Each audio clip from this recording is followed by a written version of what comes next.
हम हैं Lucknow public schools and colleges, world class infrastructure, India topper, national and international awarded school, different competitions में sure selections. बच्चे के overall growth के लिए शहर का best school Lucknow public schools and colleges, A and B block Rajajipuram, sector E Amrapali, Anand Nagar sector 9 Vrindavan Yojana, Vinamra Khand Gomti Nagar, Sahara states Jankipuram, Lakhimpur, Sitapur, Madhavganj, Hardoi and New Delhi.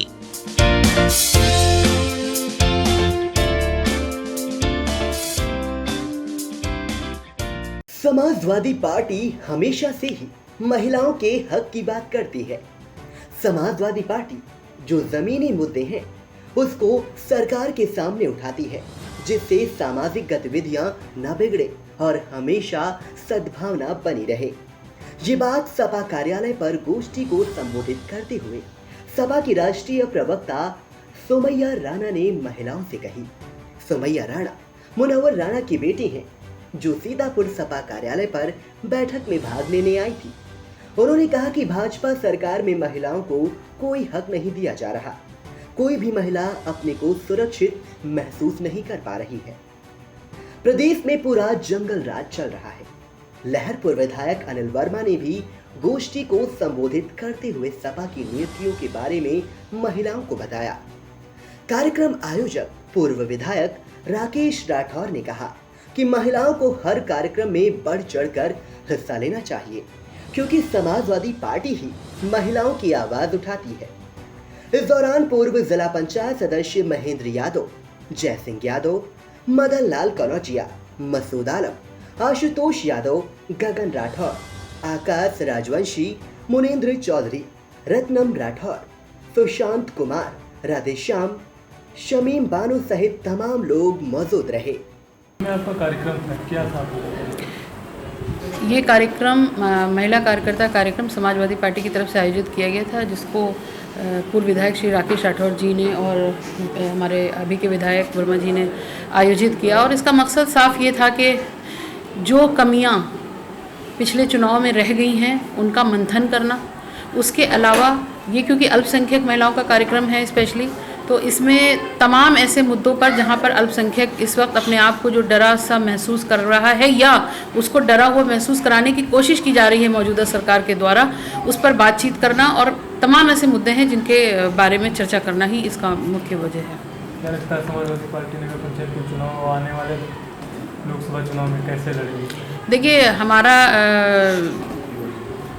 जो लोहिया जी का नारा है कि जिंदा कौमें 5 साल इंतज़ार नहीं करती, समाजवादी पार्टी उस पर चल रही है मार्गदर्शन पे कि हम इंतज़ार नहीं करेंगे, हम गलत को गलत ठहराते रहेंगे। सत्ता में आए ना आए, हमें जनादेश मिले ना मिले, लेकिन हमारा जो दायित्व है, हमारा जो कर्तव्य है, जो हम जनता की लड़ाई सड़कों पर लड़ते रहेंगे। जहाँ तक रही पंचायत चुनाव की बात, देखिए अभी नई बात सामने आई है कि पिछले 2-3 दिन पहले जो एक वर्डिक्ट आया है कि उसमें महिलाओं को अपेक्षित कर दिया गया है। ये लड़ाई भी समाजवादी पार्टी निश्चित तौर पर लड़ेगी और 2024 हो या पंचायत के चुनाव हो, हम बेहतरीन करने वाले हैं। क्या लगता है भाजपा सरकार में महंगाई बढ़ी है? देखिए, भाजपा सरकार के पास तो मुद्दे नहीं है, महंगाई बढ़ रही है, इसीलिए बुलडोज़र और इसीलिए अजान, इसीलिए लाउडस्पीकर आ रहा है। जनता को ये समझना होगा। देखिए, हमारी जिम्मेदारी है जनता को जागरूक कराने की कोशिश करना, लेकिन जनता को जागरूक खुद होना पड़ेगा।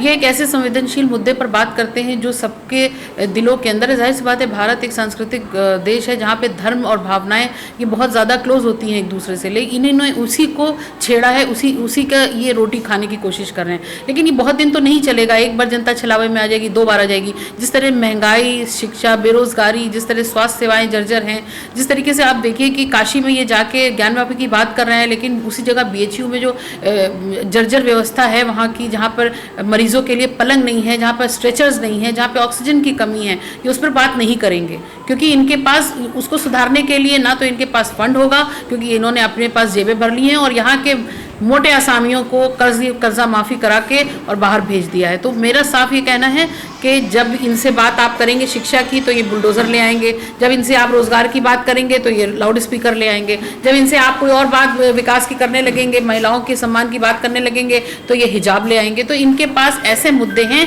जिससे ये जनता को लड़वाते रहेंगे। जो इनके लोग माफ़ी वीर, जो इनकी सोच के लोग थे, जिन्होंने अंग्रेजों ने किया कि डिवाइड एंड रूल, वही काम ये कर रहे हैं। क्या कारण रहा समाजवादी पार्टी सरकार नहीं बनी?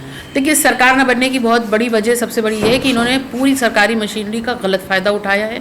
जहाँ पर भी आप देखिए 100, 150, 200 वोटों से जहाँ पर भी हार जीत के फैसले हुए हैं, अगर उनका पूरी तरीके से आकलन कर लिया जाए, और उसके रिकॉर्ड मौजूद हैं यूट्यूब से लेकर के और लोगों के पर्सनल मोबाइल तक में, कि कैसे इन्होंने कहाँ से फ़ोन करा के और वहाँ के कलेक्टर को या किसी को भी मिलाकर इन्होंने उन सीटों को पहले तो अपने कब्जे में किया। दूसरे कहीं पर थोड़ी बहुत चूक ये ज़रूर हुई होगी कि हमने बूथ पर हमारी कमज़ोरी रही कहीं ना कहीं, लेकिन फिर भी मैं ये कहूँगी कि सरकार बन जाती खींचतान के जैसे भी, लेकिन इन्होंने जो सरकारी मशीनरी का गलत इस्तेमाल किया है वो दुर्भाग्यपूर्ण है।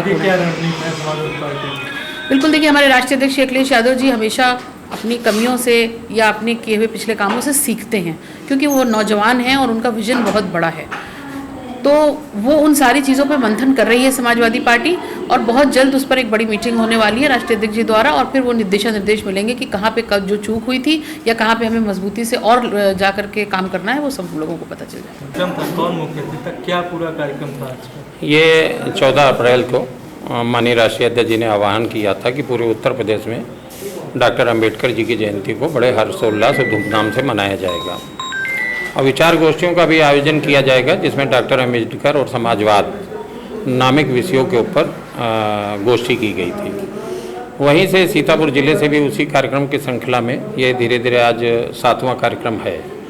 पीछे महिलाओं का एक कार्यक्रम हो चुका, लेकिन उसमें उस समय रमज़ान का महीना था, तो मुस्लिम परिवारों की महिलाएं उस समय आ नहीं सकीं, तो उन्हीं का आज पुनः बुलाया गया था। मुस्लिम परिवार की महिलाओं का विशेषकर कार्यक्रम था, तो उसी सिलसिले में ये कार्यक्रम है।